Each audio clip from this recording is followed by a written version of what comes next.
Bismillahirrahmanirrahim. Assalamualaikum warahmatullahi wabarakatuh. Perkenalkan, nama saya Sugiatno Eskom Mkom. Saya merupakan dosen di program studi Informatika Sekolah Tinggi Manajemen Informatika dan Komputer Ilrahma Yogyakarta. Saya join dengan STMIK Ilrahma Yogyakarta sejak tahun 2016 dan bidang ilmu yang saya tekuni adalah jaringan komputer. Pada kesempatan ini saya akan menyampaikan PDD UKT-PT di bidang pengajaran saya pada mata kuliah jaringan komputer. Mata kuliah ini memiliki bobot 3 SKS dan merupakan mata kuliah wajib bagi mahasiswa informatika di semester 3. Setelah mengikuti mata kuliah ini, mahasiswa diharapkan mampu merancang dan mengimplementasikan program komputer untuk mengoptimalkan kinerja jaringan komputer dan komunikasi pada sebuah organisasi. Metode pembelajaran yang digunakan seperti ceramah, diskusi, student center learning ataupun case-based learning yang secara interaktif dua arah dengan sinkronus. Kuliah ini memiliki 16 pertemuan, diantaranya pertemuan ke-8 yaitu ujian tengah semester dan pertemuan ke-16 yang merupakan ujian akhir semester. Adapun CPMK dari mata kuliah ini merupakan CPMK 131 dan CPMK 132 yang diharapkan mahasiswa mampu merancang dan mengimplementasikan program komputer untuk mengoptimalkan kinerja jaringan komputer dan komunikasi, lalu mampu mengoptimalkan kinerja jaringan komputer dan komunikasi. Asesmen pada mata kuliah ini, jaringan komputer terdiri dari 20% tugas, 30% UTS, 30% UAS, dan 20% presentasi proyek. Diharapkan pada pertemuan kelima, mahasiswa dapat memahami konsep protokol TCP/IP. Adapun pertemuan kelima akan dibagi menjadi 3, yaitu pendahuluan, penyajian, dan penutup. Pada bagian pendahuluan, dosen akan membuka salam pembuka dan RPS. Masuk ke sesi 2, yaitu penyajian. Pada sesi penyajian, dosen akan menjelaskan pengertian dan konsep dari protokol TCP/IP, lalu mengenai IP address, subnet, kelas IP, IP network, IP broadcast, dan IP bogon. Pada akhir sesi penutup diharapkan adanya interaksi dengan dosen dan mahasiswa melalui tanya jawab. Selanjutnya, mari kita lihat bagaimana saya membawakan materi jaringan komputer pada pertemuan kelima. Mari kita simak videonya. Oke, kita mulai. Bismillahirrahmanirrahim. Assalamualaikum warahmatullahi wabarakatuh. Waalaikumsalam warahmatullahi wabarakatuh. Alhamdulillah teman-teman, hari ini kita bisa bertemu lagi di mata kuliah jaringan komputer ya. Namun sebelumnya, sebelum kita mulai, marilah kita awali dengan doa dulu, dengan membaca Al-Fatihah bersama. Doa mulai. Oke, sesuai dengan agenda pertemuan pada hari ini, kita akan membahas tentang sesuai dengan rencana pembelajaran semester. Jadi kita akan membahas tentang IP address ya. Jadi di sini kita belajar tentang IP address. Sesuai dengan rencana pembelajaran, kita hari ini tujuannya adalah mampu memahami tentang host layer, mampu memahami tentang IP address. Oke, bisa dilihat teman-teman? Oke, IP address atau internet protokol. Oke, sebelum kita mempelajari tentang internet address atau IP address, kita perlu dulu mengetahui tentang apa itu OSI layer. Jadi OSI layer itu adalah model referensi jaringan terbuka. OSI atau OSI Reference Model for Open Networking adalah sebuah arsitektur jaringan yang dikembangkan oleh Badan Nasional Organisasi for Standar ISO di rumah pada tahun 1997. Lalu ada berapa statement atau berapa layer di dalam OSI? Ada 7. Jadi ada layer, itu diantaranya adalah yang nomor 7 adalah application, yang kedua adalah presentation, yang kelima adalah session, kemudian pada transport, yang ketiga adalah network, lalu yang kedua adalah data link, dan yang satu adalah physical layer. Ngapal ini susah ya? Susah. Biasanya kalau saya ngapalin seperti ini itu dengan apa ya, kalau bahasa yang mudah kita cerna. Jadi kalau saya ngapalin ini tinggal gini aja, apes tapi nekat dagang pisang, APS tapi nekat dagang pisang. Jadi apa itu APS?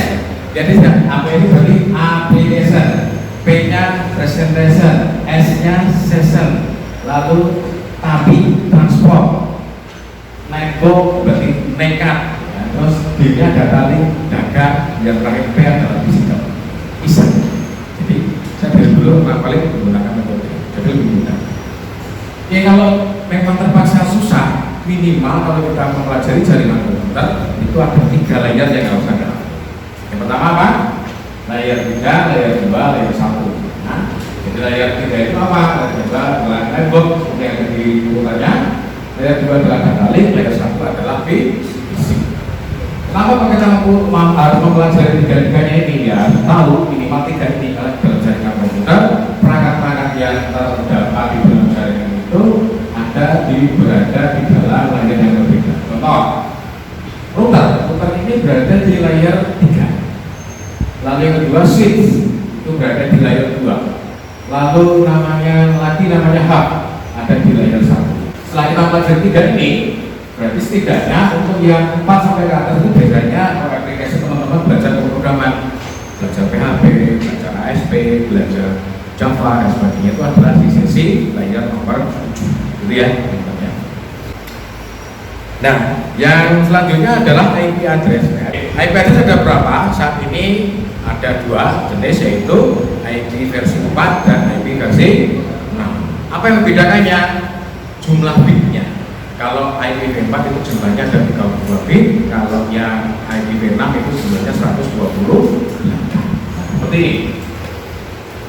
Kalau kita hitung hostnya, maka banyak sekali, ada 4 miliar ya. Kalau yang ini 20 juta, terhitungnya banyak sekali. Oke. Lalu selanjutnya, bagaimana kita mengimplementasikan salah satu IP? Ya, kita bahas hari ini adalah IP versi 4. Jadi IP versi 4 itu menggunakan 32 bit.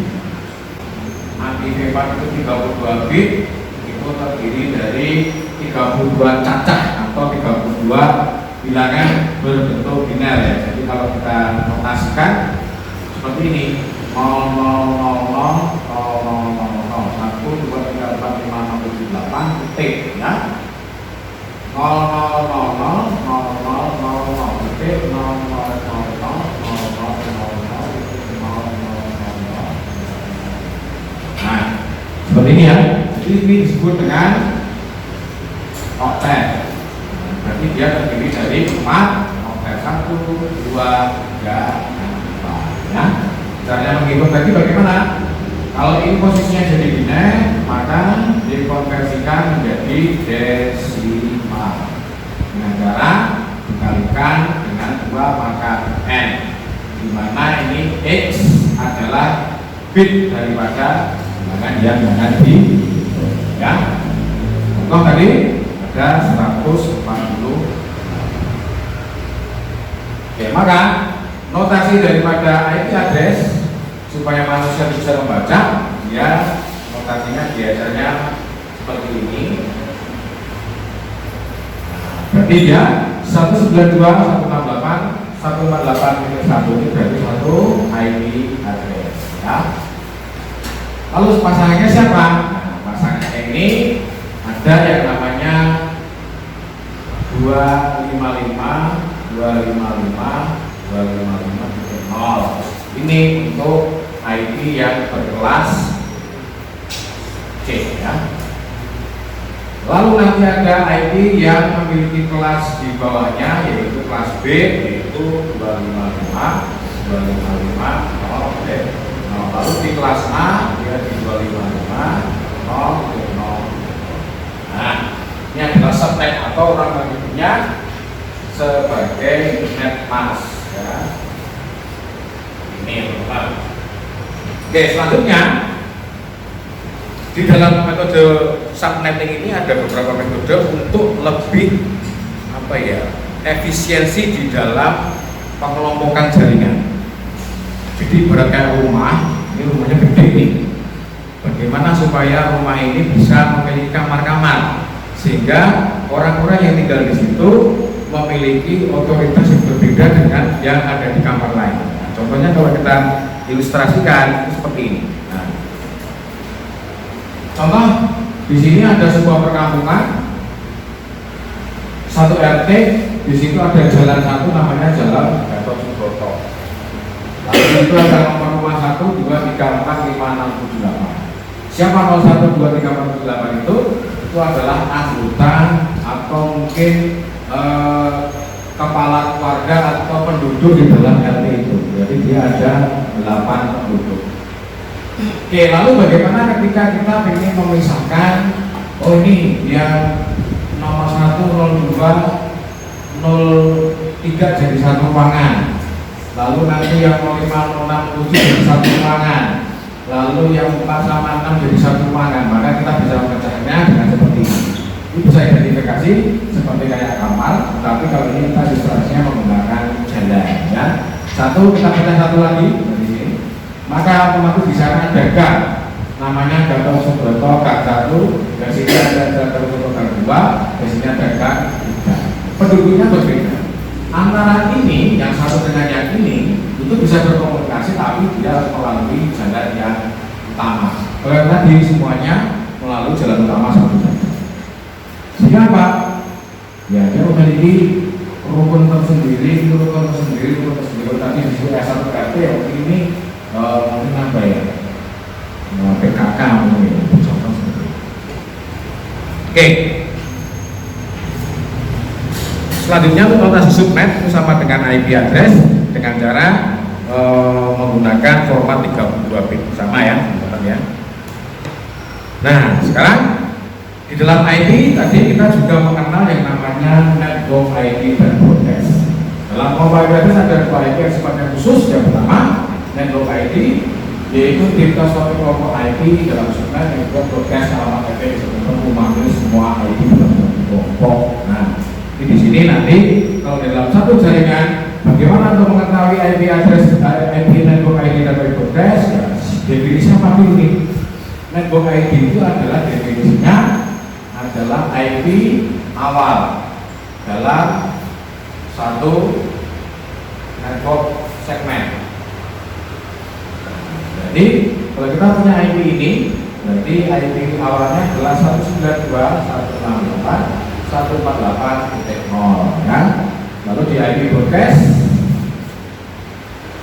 berarti adalah definisinya IP akhir dari satu segmen jaringan, berarti IP terakhirnya adalah 192.168.148.250. Nah, itu teman-teman ya. Jadi mendefinisikan network ID dan broadcast adalah dengan cara awal dan akhir.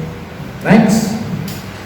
Lalu di dalam subnet, karena kita tidak akan belajar bagaimana memisahkan antara gang satu dengan gang yang lain supaya dia memiliki sekat, maka di sini sudah ada tabel rumusnya. Nah, contohnya nih, ada subnet mas 255.255.255.0, berarti kita dapat menghitung untuk jumlah anggotanya itu ada 256, lalu di dalam jumlah hostnya itu adalah 254. Yaitu dikurangi dengan 2. Kenapa dikurangi dengan 2? Karena dua IP ini adalah IP network dan IP broadcast yang sudah kita bahas sebelumnya. Jadi IP broadcast sama IP network itu tidak bisa digunakan sebagai IP host ya. Oke, lalu yang selanjutnya, kenapa kok di situ ada /24? Itu maksudnya apa? Nah, itu maksudnya adalah cara penulisan paling mudah di dalam menulis IP address atau subnetnya. Contoh, /24 itu artinya berarti dia menggunakan subnet berjumlah 24 bit. Berarti 24 bit ya di selubung angka 1. Jadi nanti kalau biasa 24 ini semuanya bernilai 1, bernilai 1, bernilai 1. Jadi otomatis nanti dia ada 8 yang bernilai 1 sama dengan 20. Lalu pasal 25 bagaimana? 25 berarti di sini tambah 1 bit saja. Jadi di sini yang lainnya 0. Nah, baru sama dengan /20. Biar teman-teman ya, jadi itu mempermudah kita dalam mengelompokkan network. Lalu yang kedua atau selanjutnya yang maksudnya dari jumlah IP lalu berapa jumlah networknya nanti akan kita hitung menggunakan rumus seperti ini. Nah, perhitungan rumusnya adalah 2 dipangkatkan 32 dikurangi N. Nah, seperti kita bahas tadi. Contoh, ada /24. /24 itu berarti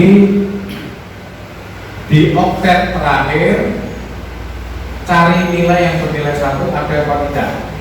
Karena posisinya di 24, maka di sini termasuk angka 0. Jadi di sini tidak ada angka 1, berarti angkanya adalah 0. Lalu yang bernilai 0 adalah berjumlah 8. Ini teman-teman ya. Sehingga jumlah jaringannya atau jumlah networknya sama dengan 2 pangkat 0 sama dengan 1. Sehingga anak buahnya berarti dia 2 pangkat ke 8 sama dengan 255 ya.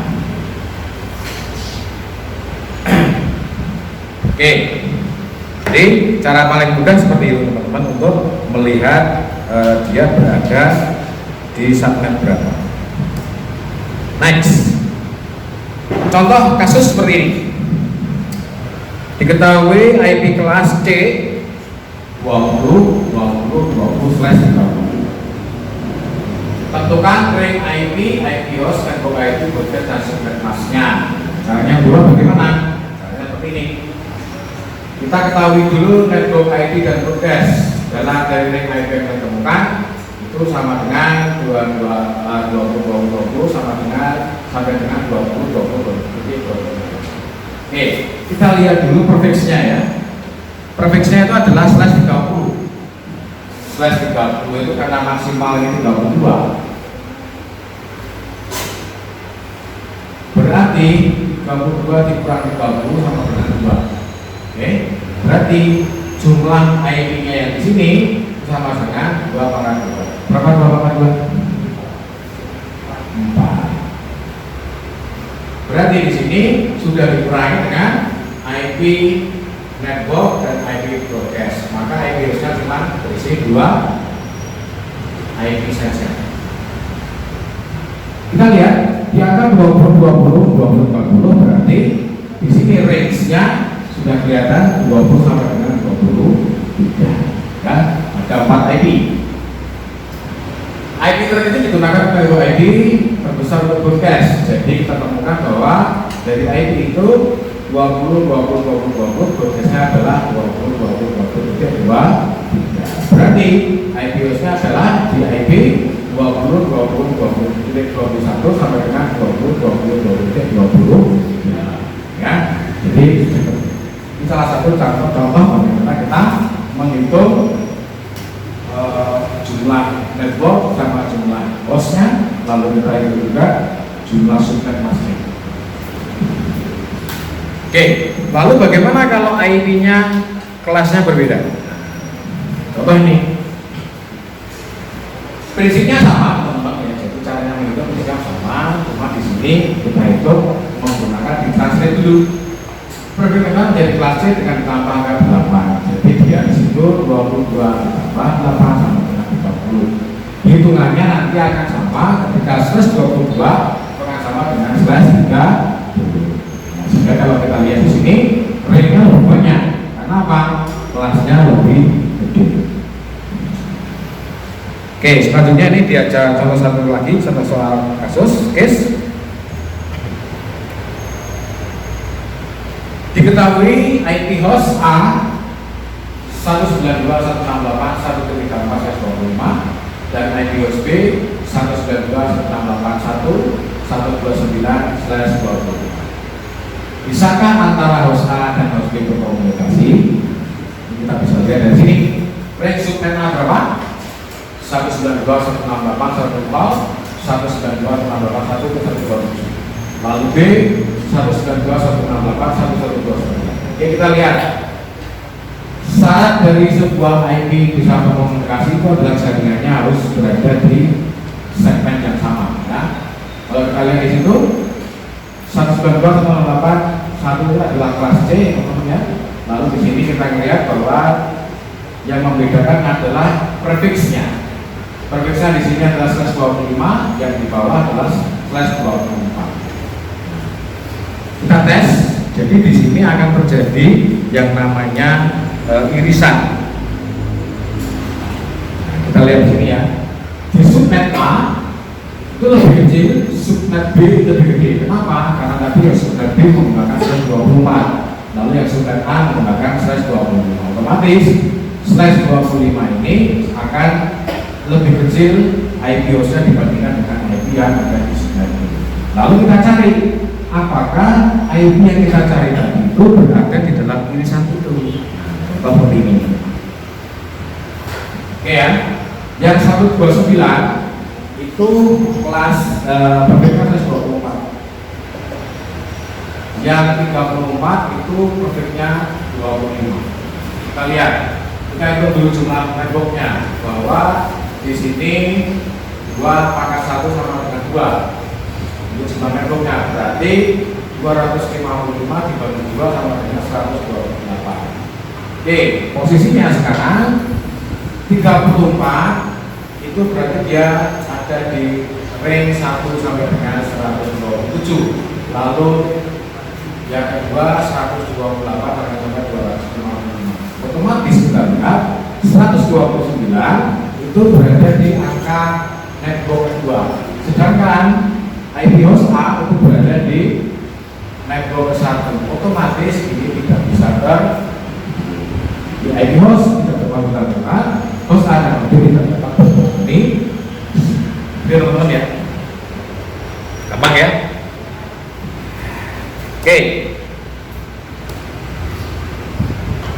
Oke, selanjutnya ada lagi yang namanya IP private. Apa itu IP private? Jadi berdasarkan golongannya, IP itu dibedakan menjadi dua, yaitu IP public dan IP private ya teman-teman ya. Kalau dia depannya 10, itu pasti ini adalah IP private. Kalau depannya 16 sampai dengan 31, pasti ini IP private.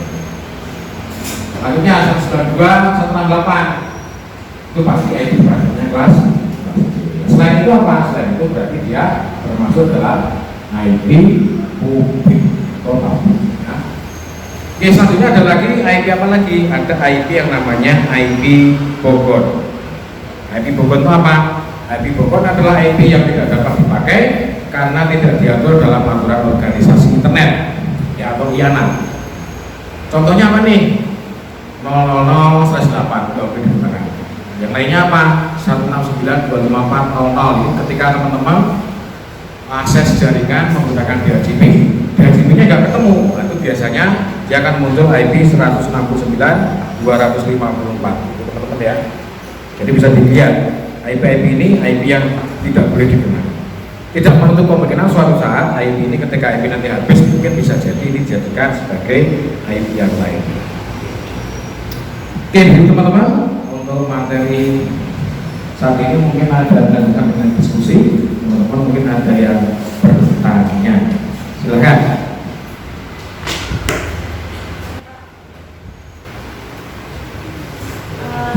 Apa perbedaan IP network, IP broadcast, dan IP host?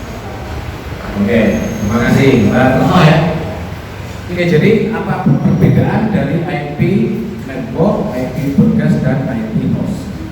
Oke, jadi sudah saya jelaskan di awal tadi bahwa setiap IP itu pasti akan memiliki 3 jenis. Yang pertama adalah IP host, IP network, dan IP broadcast. Sesuai dengan fungsinya, IP network itu adalah IP yang ibaratnya sebagai identitas dari sebuah jaringan. Lalu kalau IP broadcast itu adalah IP yang digunakan untuk mengumpulkan seluruh anggotanya. Lalu IP host itu apa? IP itu adalah IP yang di situ sebagai anggota. Contoh kelas ini aja. Kelas ini teman-teman yang ada di sini disebut dengan IP host. Kelas ruang kita ini disebut dengan IP network. Ya. Lalu di sini kita ada ketua kelas. Siapa ketua kelasnya? Itulah IP broadcast. Gitu ya Pak ya. Oke, terima kasih. Lanjutnya ada yang mau bertanya lagi? Oke, silakan Mas.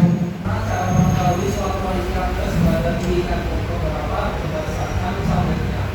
Oke, terima kasih. Mas, siapa? Oke, siap. Jadi ketika kita tadi menggunakan prefix ya, teman-teman, berarti kita kembali ke materi sini. Contoh IP kelas C 20.20.20/30. Dia berada di jaringan beberapa atau network beberapa.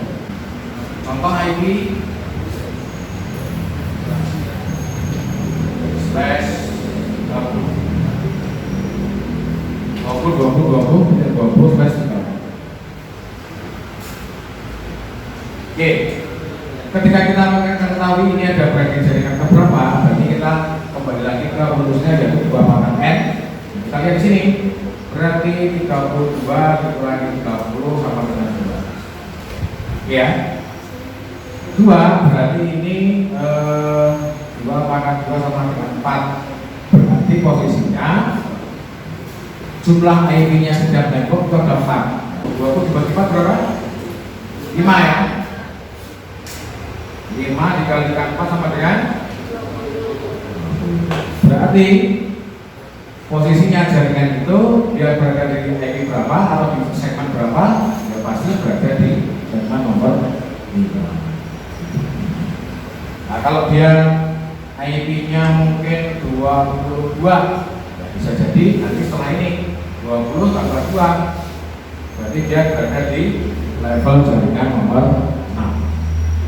Dari itu aja. Ada lagi? Bagaimana cara mengetahui prioritas routing dalam koneksi yang berbeda segmen? Oke, ini materi yang ini tadi. Contoh di situ ada IP 192, 168, 126 aja. Slashnya 24. Yang satu 192, 168, 125/25. Mana yang diutamakan ketika kita memiliki IP yang sama-sama bisa koneksi, tapi routingnya pilih yang mana? Nah, di dalam jaringan komputer ini dua-duanya bisa terhubung, tetapi dia akan melihat yang provinsial begitu, itu berarti menjadi prioritas. Kenapa? Ini jaringannya lebih sempit. Jadi contoh begini, kalau ruangan ini dibagi menjadi 2 dengan dibagi 3 dibagi jadi satu kelas ini isinya 25 mungkin ya. Lalu kita bagi menjadi 2, maka yang diprioritaskan yang dibagi, yang lebih kecil. Jadi skupnya lebih kecil, jadi dia lebih terperinci, itu akan menjadi prioritas. Ada lagi? Cukup ya? Oke, terima kasih teman-teman. Mungkin untuk hari ini, untuk materi kita cukupkan sekian. Mungkin nanti ada tugas dan sebagainya, nanti kita lihat di silakan teman-teman lihat di daerah. Terima kasih. Kita akhiri dengan doa. Assalamualaikum warahmatullahi wabarakatuh.